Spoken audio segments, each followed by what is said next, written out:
하나님의 말씀 신약 성경 36쪽 마태복음 21장 23절로 32절입니다.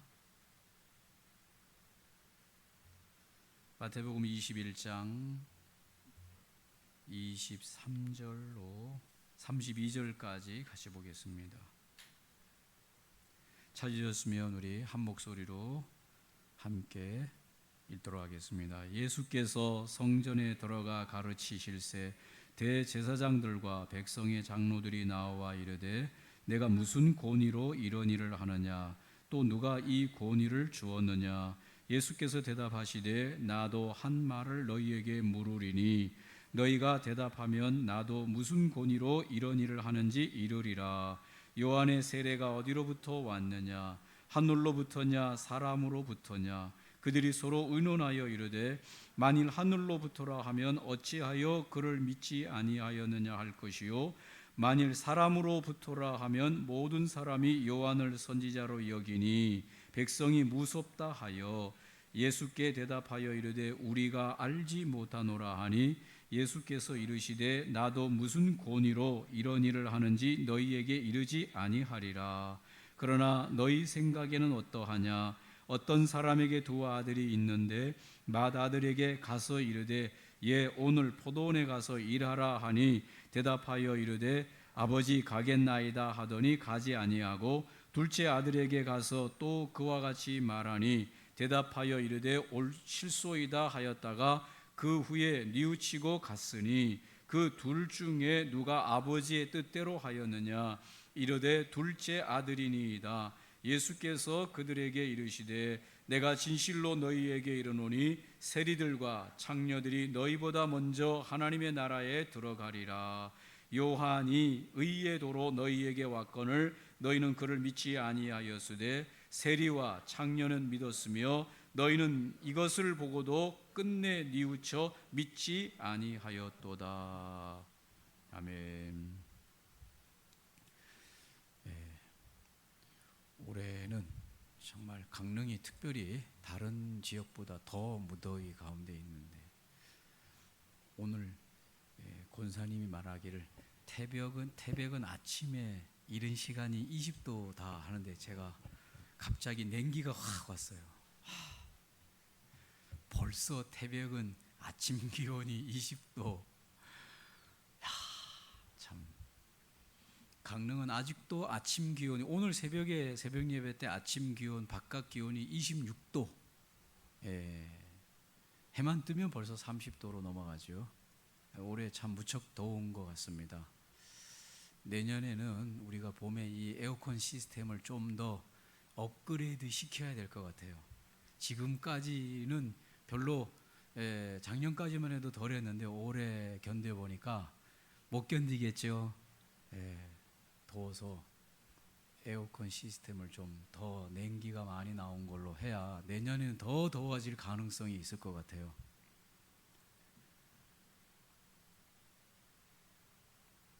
오늘 마태복음 21장 23절로 32절에 있는 말씀으로 곤위란 제목으로 함께 말씀을 나누기를 원합니다. 국어 사전에 보니까 곤위라고 하는 말이 이렇게 나와 있습니다. 일정한 분야에서 사회적으로 인정을 받고 영향력을 끼칠 수 있는 위신이다 그랬습니다. 남을 지휘하거나 통솔하여 따르게 하는 힘이라고 나와 있습니다. 곤위가 그런 뜻입니다.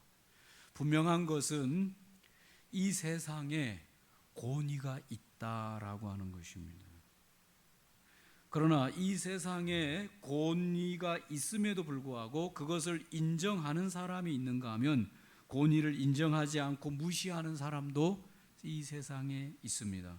그러나 분명한 것은 이 세상을 창조하신 하나님께서 이 세상에 권위라고 하는 것을 두셨습니다. 권위를 통해서 이 세상의 질서를 만들어 가시는 분이 하나님이십니다. 이 권위를 하나님께서 이 세상에 두셨는데 이 권위를 선하게 사용할 때 질서가 잡히게 되는 거죠. 그 다음에 평안이 있게 되고 안정이 우리에게 오게 되는 것이죠.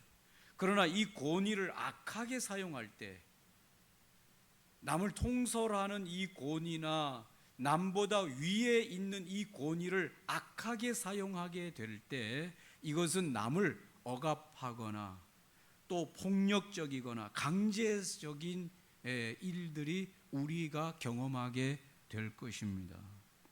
성경의 많은 부분에서 하나님께서는 권위를 세상에 세우신 분이시다라고 말씀하고 있습니다. 여러분도 그렇게 인정하십니까? 우리 중고등부도 그렇게 인정하세요? 하나님이 이 세상에 권위를 세워놓았다.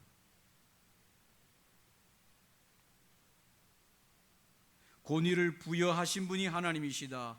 권위를 선하게, 적절하게, 바르게 잘 사용하면 모두에게 질서가 있고 평안이 있고 안정이 있습니다. 그러나 이 권위를 잘못 사용하게 될 때는 이 권위 때문에 억압과 폭력과 고통을 받게 되는 것이 권위다라고 하는 것입니다. 우리도 이 세상을 살면서 하나님이 이 땅 가운데 사람 사이 속에서 세워놓으신 이 권위를 인정해야 합니다. 내가 다른 사람의 권위를 인정해 줄 때 다른 사람들도 나의 권위를 인정해 줄 줄로 압니다. 내가 다른 사람의 권위를 무시하면 다른 사람도 내 권위를 무시하게 되는 것이죠. 이 세상의 권위는 어떻게 세워집니까? 첫 번째로 자연스럽게 세워지는 권위가 있습니다. 자연스럽게 세워지는 권위. 이것을 뭐라고 말합니까? 장유유서라. 이거 뭡니까? 부모와 자식 간에는 정상적으로 자연스럽게 권위가 세워집니다. 부모가 권위자요, 자식은 그 권위자 밑에 있는 사람이 되는 것이죠. 형과 동생도 자연스럽게 권위가 세워집니다. 형이 형으로서의 권위가 있고 동생은 그 형의 권위를 따라야 되는 그와 같은 질서를 갖게 되는 것이죠. 상급생과 하급생, 자연스러운 권위를 갖게 되는 것입니다. 하나님께서 이렇게 자연스럽게 권위를 세워주셨는데 그 권위가 자연스럽게 되고 그 권위도 잘 사용되어질 때는 평안과 안정과 질서가 유지됩니다. 그러나 이 권위가 깨어지거나 권위를 잘못 사용하게 될 때는 큰 고통이 이 세상에 따르게 되겠지요. 자연스럽게 세워지는 권위뿐만 아니라 조직적으로 인위적인 체계로 세워지는 권위들이 있습니다. 어떤 권위가 그렇게 세워집니까? 직장 상사들이 그렇게 세워지는 거죠. 직장에서는 나이보다도 직장에서 시스템으로 세우는 권위가 있습니다. 젊은 사람이 실력이 좋아서 시험을 잘 봐서 직장으로 들어올 때 오래되고 나이 먹은 사람 위에 권위자로 세워지는 일이 얼마든지 있을 수 있습니다. 군대에도 마찬가지죠. 젊은 사람들이 ROTC나 장교나 이런 것을 통해서 들어오면 처음부터 이등병부터 들어가 가지고 군대 생활한 사람보다 훨씬 더 위의 계급에서 권위자로서 들어오는 것을 볼 수 있습니다. 이렇게 세워지는 이 사회적인 지위, 이런 것들은 다 자연스러운 것이 아니라 조직적이고 인위적인 체계에 의해서, 시스템에 의해서 그런 권위가 만들어지는 것이죠.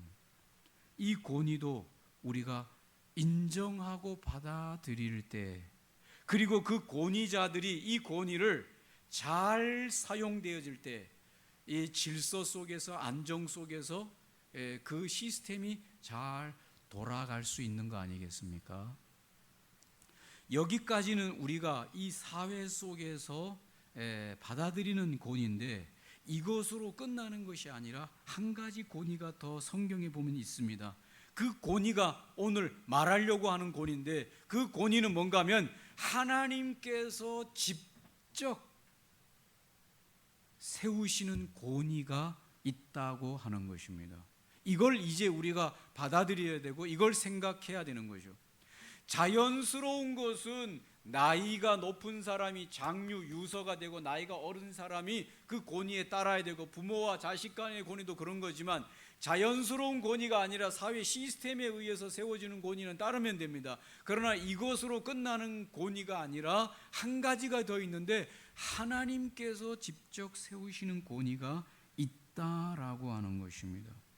구약의 선지자들이 대부분 그런 경우입니다. 구약의 선지자들은 당시의 제도적인 선지 생도 학교를 통해서 세워지는 자들도 있었습니다만은 하나님이 직접 기름 부으셔서 일방적으로 그를 권위자로 세우시는 경우들이 있습니다. 구약의 사사 시대의 사사들을 보면 대부분 다 하나님께서 일방적으로 그를 부르시고 그에게 권위를 주시고 기름 부으셔서 사사로서의 지도 역할을 하도록 그 백성들 가운데 권위를 세우시는 장면이 나옵니다.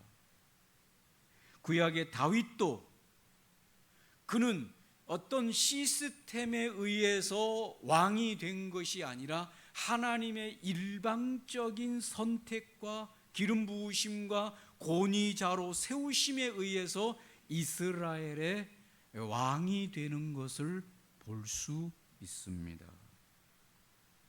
여기서 중요한 내용 중 하나는 하나님의 직접적인 권위의 기름 부음을 받은 자들이 하나님 앞에서 권위자로 세워질 때 하나님은 일반 사람들을 무시하지 않고 그가 하나님에 의해서 권위를 받고 권위자로 세워진 것에 대한 증거를 보여주시죠. 그래서 일반인들도 저 사람은 무슨 대단한 어떤 혈통이나 위치나 사회적인 뭔가가 없었는데 갑자기 권위자로 등장하게 되어지고 그가 움직이는데 그가 하나님이 세우셨다라고 하는 어떤 증거들을 일반인들에게 그 백성들에게 보여주게 하시고 백성들이 그것을 보고 그것이 하늘로부터 하나님으로부터 주어진 권위자라고 하는 걸 인정하도록 하나님이 허락하신 것이죠. 그것이 없이 어떻게 권위자로 세워질 수 있겠어요? 안 그렇습니까?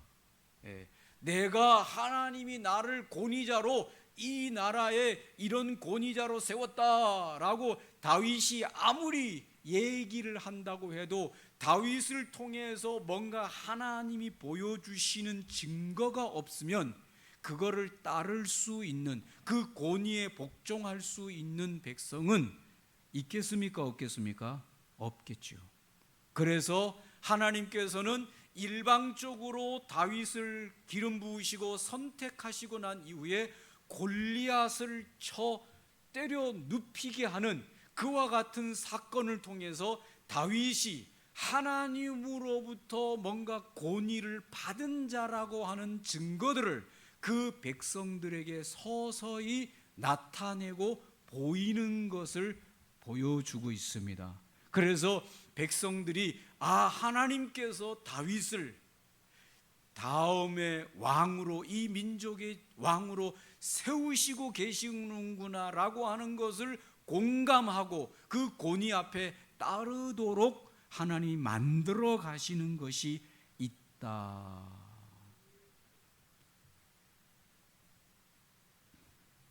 사도 바울도 마찬가지죠. 사도 바울은 교회를 박해하는 자고 예수 믿는 사람들을 핍박하던 자였습니다.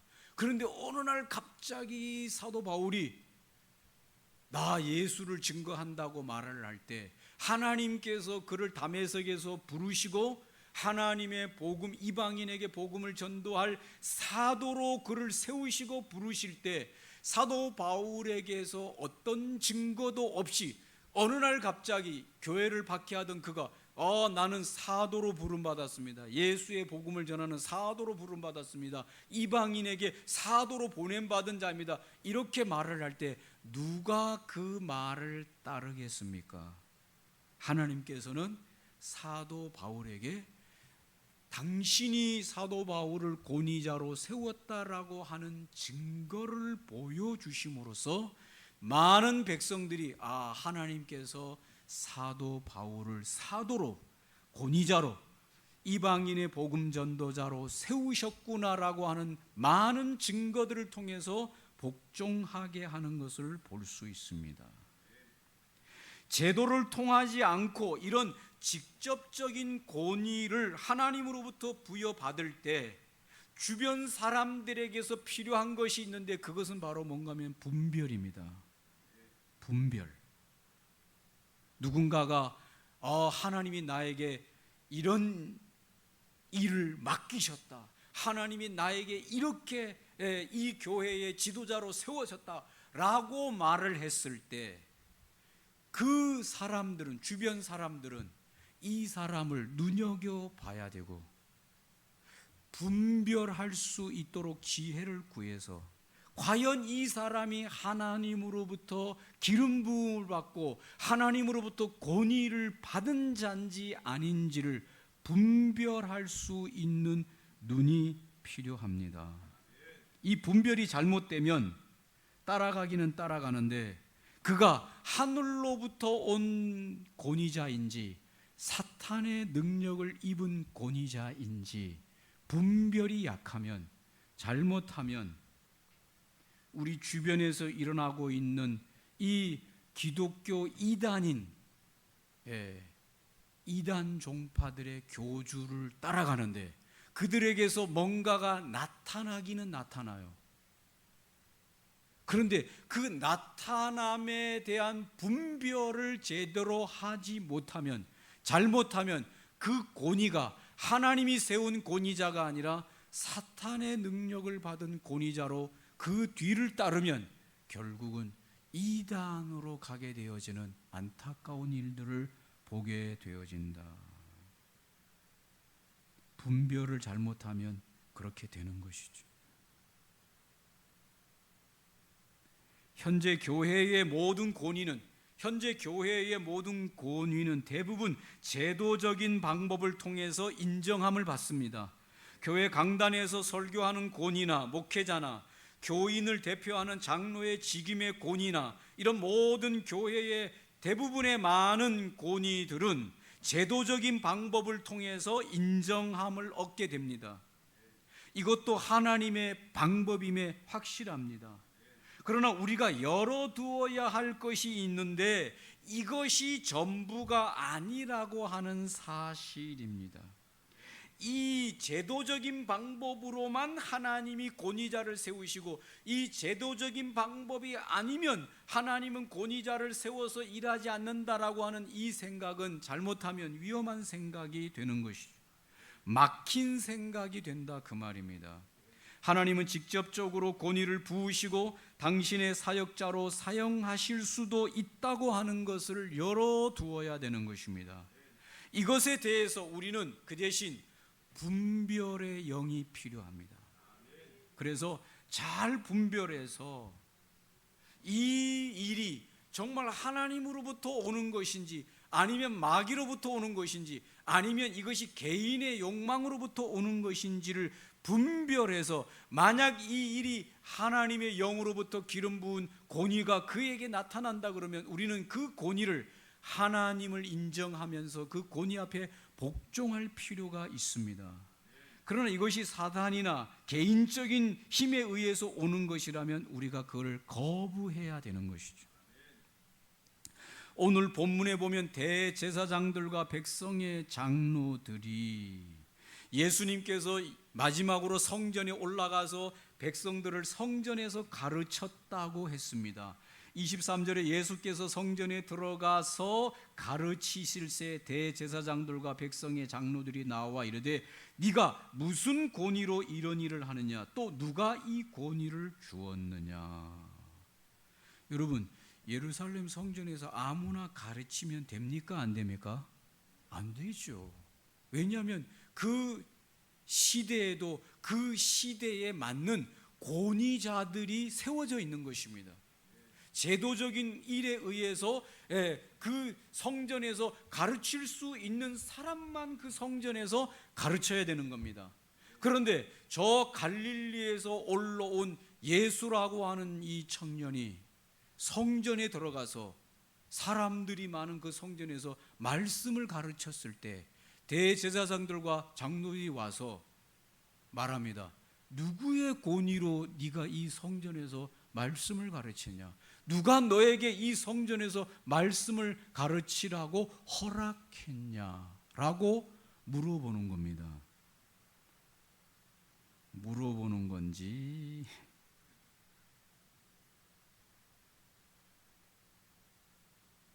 여러분은 오늘 이 대제사장들과 백성의 장로들이 예수님에게 말하는 내가 무슨 권위로 이런 일을 하느냐, 누가 이 권위를 주었느냐, 이게 물음표로 들립니까? 꾸짖는 책망으로 들립니까? 여러분, 다시 제가 성경을 읽어드리겠습니다. 예수께서 성전에 들어가 가르치실세 대제사장들과 백성의 장로들이 나와 이르되 네가 무슨 권위로 이런 일을 하느냐, 또 누가 이 권위를 주었느냐. 이게 물음으로 물어보는 걸로 들립니까? 책망으로 들립니까? 그건 성경을 보는 사람들의 자유지만 저는 이게 물음으로 들리는 게 아니라 몰라서 물어보는 걸로 들리는 게 아니라 책망으로, 누가 감히 너 따위가 함부로 우리가 허락하지도 않은 이 성전에서 말씀을 네가 마음대로 가르치냐, 이런 책망으로 들리는 거죠. 누가 그렇게 하라고 했나요? 이렇게 몰라서 물어보는 물음이 아니라 책망으로 들리는 거죠. 여러분, 우리는 이런 상황이 올 때 물음표로 바꿔야 됩니다. 할렐루야. 물음표로 바꿔야 돼요. 우리 교회 내에서도 또 신앙생활하는 다른 사람이 어떤 권위를 내세울 때 그것이 어떤 사회적인 시스템에 의해서 권위를 가진 사람이 그 권위를 행사할 때는 그냥 당연하겠지요. 그냥 목사님이 강단에서 설교하는 거 그냥 당연히 그 시스템에 의해서 세워진 권위니 가인데, 또 다른 사람이 뭔가 강단에서 뭔가를 하려고 할 때 물어보시기 바랍니다. 아시겠습니까? 먼저 물어봐야 돼요. 누가 이 일을 하라고 했습니까? 당신은 왜 그 일을 하기를 원하고 했습니까? 라고 하는 걸 물어봤는데, 그 사람이 하나님으로부터 온 권위로 그 일을 했다면 분별할 시간을 가져야 됩니다. 이 여과를 거치지 않고 잘못하면 우리도 대제사장이나 장로들처럼 책망하게 돼요. 당장 내려오시오, 당장 그만두시오, 이렇게 할 가능성이 저희들도 얼마든지 있을 수 있습니다. 물어봐야 돼요. 우리가 겸손하고 하나님을 최종 권위자로 인정한다면 우리는 어떤 상황 속에서도 누구에게서도 겸손하고 겸허하게 하나님의 뜻을 분별하려고 해야 하고, 그런 자세를 갖는 것이 필요합니다. 성경에 보면 하나님께서 어린아이의 입을 통해서도 당신의 말을 집어넣어서 당신의 말을 권위 있게 어린아이들의 입을 통해서도 하실 수 있다는 사실을 기억한다면 분별이 필요한 겁니다. 겸허한 자세가 필요합니다. 저 말이 하나님이 하시는 말씀인지 인간적인 말인지 아니면 또 다른 영에 이끌려 하는 말인지 우리에게서 겸허한 분별이 필요하다. 오늘 이 대제사장들과 백성의 대표였던, 이스라엘 백성의 대표였던 백성의 장로들은 예수님이 행하시는 이 일에 대하여 그들이 우리가 시스템에 의해서 준 권위가 아님에도 불구하고 예수님이 많은 백성을 가르치는 이 장면을 두고 그들은 분별해야 됐고 하나님에게 물어야 됐고 하나님이 정말 저에게 그런 권위를 주신 것이 맞는지 안 맞는지를 확인하고 분별하는 시간이 필요했어야 되는데 그들은 그런 분별을 원하지도 않았고 그런 분별을 거치지도 않았습니다. 왜 그랬을까요? 오늘 이들 종교 지도자들에게 있어서 그들은 하나님의 권위는 곧 자기들의 권위였다라고 하는 것입니다. 다른 말로 말하면 그들이 곧 하나님이었다는 것입니다. 그들 위에 하나님이 계셨고 하나님이 그들에게 명령하시면 그들은 겸허하게 순종하는 권위를 받은 자로서의 순종으로 갔어야 되는데 오늘 이 종교 지도자들은 그들 머리 위에 하나님이 계시지 않았다라고 하는 것을 보여주는 장면입니다. 저와 여러분 위에 하나님이 계셔야 됩니다. 교회 위에 하나님이 계셔야 됩니다. 그래서 우리가 이해되지 않는 어떤 일에 대해서는 온 교회가 머리를 조아리고 하나님에게 먼저 분별을 위해서 기도하고 물어보는 물음표가 필요합니다. 안 그러면 우리가 심판자가 되고 우리가 결정자가 되어버리는 것입니다. 오늘 이 대제사장들과 백성의 장로들은 하나님을 그들의 머리에 위에 있는 권위자로 인정하지 않았기 때문에 누가 너에게 이런 권위로 누가 그 권위를 주었냐라고 말하는 말은 우리가 주지 않았는데 네가 어떻게 함부로 설교할 수 있냐 그런 말이죠.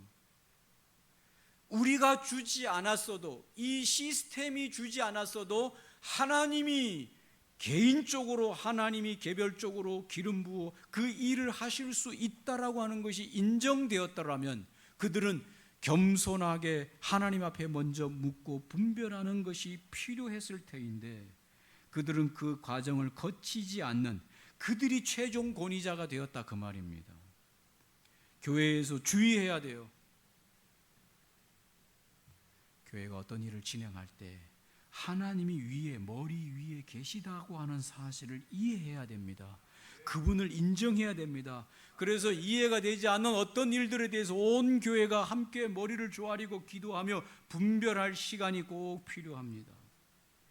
오늘 이들에게 예수님이 대답을 세 가지로 대답하고 예수님이 하시고자 하시는 말씀을 합니다. 첫 번째는 예수님이 오히려 그들에게 질문합니다. 세례 요한의 세례가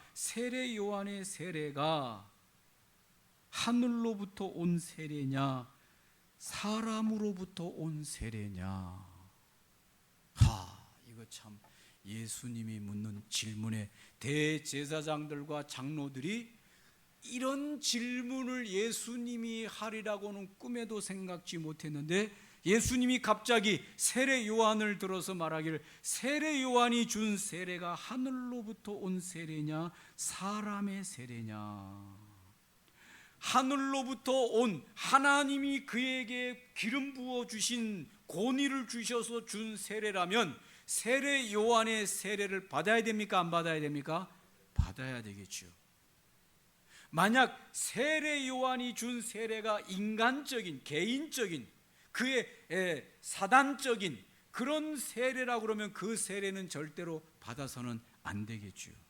그러나 이스라엘의 많은 백성은 세례 요한을 이미 하나님이 그를 세운 선지자요 그를 통해서 하나님의 기름 부으심과 이 세례가 임했다라고 하는 것을 의심할 수 없을 만큼 증거를 세례 요한을 통해서 보여주었기 때문에 수많은 백성들이 따르고 세례를 받았는데 만약 이 대제사장들과 장로들이 세례 요한은 하나님이 보내신 권위자가 아니라 인간적으로 태어난 그냥 권위자라고 말을 했을 때 백성들이 어떻게 했겠습니까? 그러니까 이렇게 말하자니 그러면 너희들은 왜 세례 요한이 베푼 세례를 받아들이지 않냐? 하나님의 권위를 왜 거부하냐라고 하는 두 번째 질문이 올 게 뻔하죠. 그러니까 이들은 이렇게 하자니 백성들이 두렵고 하늘로부터 왔다고 하자니 우리가 그거를 거부하고 받아들이지 않았던 자신들의 이 모습이 드러날 것이 뻔하니까 어떻게 대답합니까? 어떻게 대답했습니까?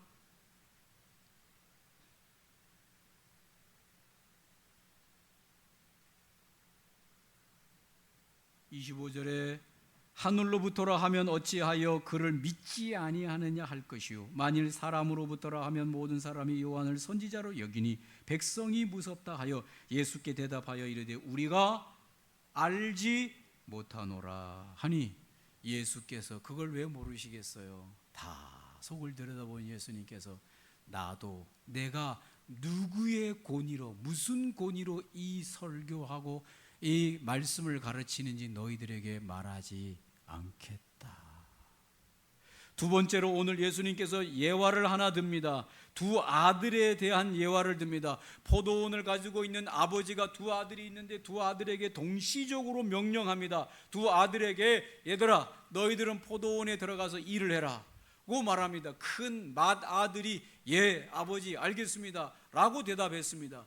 그런데 둘째 아들은 싫습니다 라고 대답했습니다. 여러분 오늘 권위는 누구에게 있습니까? 아버지에게 있는 거죠. 아버지가 명령을 내렸습니다. 부탁이 아닙니다. 명령입니다. 권위로 말합니다. 두 아들에게 포도원에 가서 하라고 명령합니다. 근데 큰 맏아들이 예 알겠습니다 라고 권위에 순종합니다. 둘째 아들은 싫어요 라고 거부합니다. 그런데 막상 포도원에 나타난 것은 누가 나타났다는 겁니까? 둘째 아들이 나타난 거예요. 맏아들은 예라고 권위에 순종하는 것처럼 얘기를 했지만 그는 아버지 권위를 거부하고 아버지 권위를 무시하고 그 포도원에 들어가지 않은 맏아들이고 처음에는 싫어요 라고 거부했지만 곰곰이 생각해 보니 내가 아버지의 말에 순종하는 것이 마땅한데 내가 거부했구나. 그리고 회개하고 돌이켜 둘째 아들은 포도원에 가서 아버지의 말에 순종하는 것을 보면서 오늘 예수님께서 어느 아들이 잘하는 아들이냐고 묻습니다. 여러분 그러니까 대제사장과 장로들이 뭐라 그래요? 맏아들이 아니라 둘째 아들이 잘함. 어떻게 이런 대답을 해요? 맏아들은 누구를 얘기하는 겁니까? 오늘 이 유대인들을 말하고 특히 종교 지도자들을 말하는 거죠. 겉으로는 권위에 복종하는 것처럼 하지만 실제적으로 하나님의 권위를 받아들이지 않고 그걸 거부하고 그들이 자신이 권위자가 되고 있는 오늘 그들을 책망하는 것이죠. 그래서 오늘 예수님께서 이렇게 말합니다. 31절에 둘째 아들이니이다. 예수께서 그들에게 이르시되 내가 진실로 너희에게 이르노니 세리들과 창녀들이 너희보다 먼저 하나님의 나라에 들어가리라. 오늘 유대인들이 그렇게 죄인이라고 여겼던 이 세리들과 이 창녀들이 처음에는 하나님 앞에 싫어요라고 말했던 그들이지만은 그들 마음대로 인생을 살려고 했지만 그들은 회개하고 돌이키고 하나님의 권위 앞에 돌아온 자들이지만 이 유대 종교 지도자들과 유대인들은 처음에는 예라고 대답했지만 그들이 하나님의 권위를 인정치 않고 불순종하는 것을 말하고 있습니다. 마지막으로 오늘 우리가 읽지는 않았지만 이 포도원 농부에 대한 비유가 나옵니다. 포도원 주인이 포도원을 사가지고 모든 것을 갖고 놓고 인부들을 시켜서 포도원에서 일하게 하고 포도원 주인은 멀리 타국에 일 때문에 나가 있었습니다. 농부들은 이 포도원 주인에게 품삯을 받으면서 열심히 일꾼으로서 일했습니다. 주인은 멀리 나가 있었습니다. 그런데 이제 이 포도를 걷어들일 이때쯤에 주인이 종을 시켜서 주인님이 이 걷어들인 포도의 일부를 주인의 몫을 가져오라고 합니다 라고 말했을 때 그 포도원에서 일했던 일꾼들이었던 농부들이 주인이 요구하는 이 포도를 주지를 않는 거예요. 왜 주지를 않았냐? 그 일꾼들이 포도원에서 일하다가 매일매일 일하다가 보니 주인은 안 보이고 자기들이 거기서 계속 포도원에서 일하다가 보니 무슨 생각이 듭니까? 이 포도원이 누구 것처럼 보여요? 내 것처럼 보이는 거예요. 그래서 주인이 이제 가을에 포도 농사를 다 따가지고 이제 이 포도를 저장해가지고 그걸 얼마를 주인의 몫으로 가져오라고 해도 주기 싫은 거죠. 괘씸합니까? 안 괘씸합니까? 괘씸한 거죠. 여러분, 이게 잘못하면 저와 여러분이 될 가능성이 있어요. 하나님이 만들어 놓은 이 세상에 살다가 보면 눈 떠보니까 이 세상이에요. 여러분이 만들었어요, 이 세상을? 눈 떠보니까 아침에 태양이 떠올라요, 안 떠올라요? 떠올라요. 눈 떠보니까 봄, 여름, 가을, 겨울이 와요. 눈 떠보니까 비가 오고 바람이 불고 햇빛이 오고 농사가 잘 돼서 농사죠. 그걸 거둬들이고 1년, 2년, 3년, 4년 살다 보니까 이 세상이 누구 세상처럼 보입니까? 내 세상처럼 보이는 거죠. 내가 만들었습니까, 이 세상을? 내가 봄, 여름, 가을 오게 합니까? 비가 내리게 합니까? 바람이 불게 합니까? 태양이 뜨게 합니까?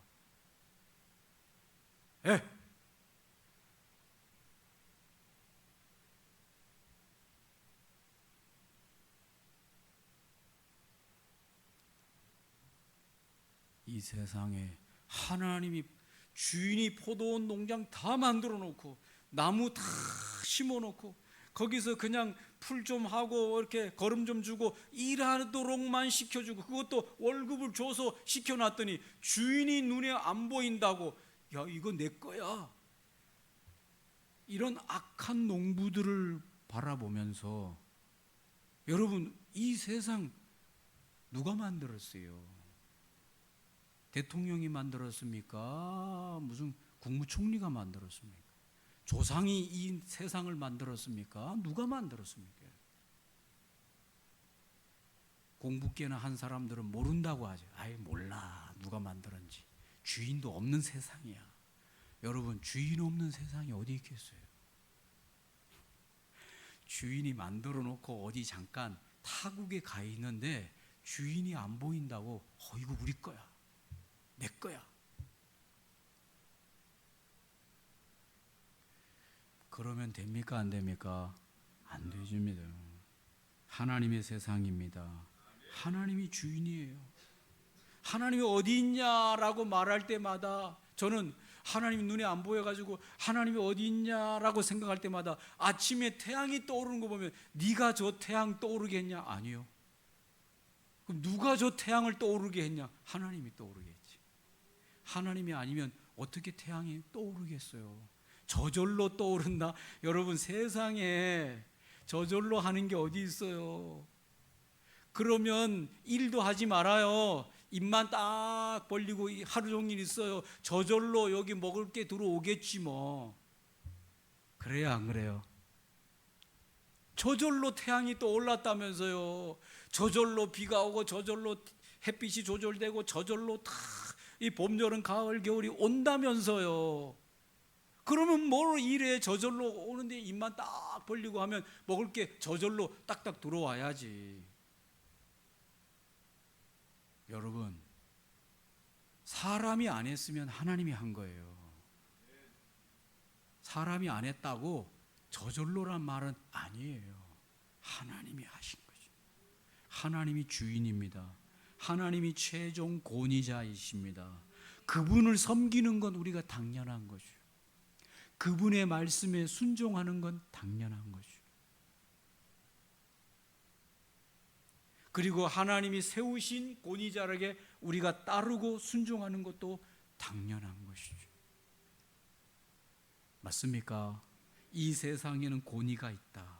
부모와 자식 간의 그 권위도 하나님이 세우신 것이고 시스템에 의해서 세워진 권위도 하나님이 세우신 것이고, 그것이 아니라 하나님이 직접 세우신 권위, 예수님처럼 직접 세우신 권위도 하나님이 세우신 권위라고 하는 걸 인정하면서 살아가는 믿음이 있는, 하나님의 권위를 인정하는 성도들 되시기를 주님의 이름으로 축복합니다. 네. 오늘 말씀을 기억하시면서 함께 기도하면 좋겠습니다. 하나님을 인정하며 살아가게 해 주시옵소서. 사람 속에서도 하나님의 권위가 있음을 인정하게 해 주시고, 하나님이 세우신 권위를 잘 사용함으로써 질서와 평안과 안정이 지켜지게 해 주시옵소서. 이 나라의 권위가 잘 세워지게 해 주시옵소서. 권위자들이 권위를 잘 사용하게 하여 주시옵소서. 같이 한번 합심으로 함께 기도하시겠습니다. 좋으신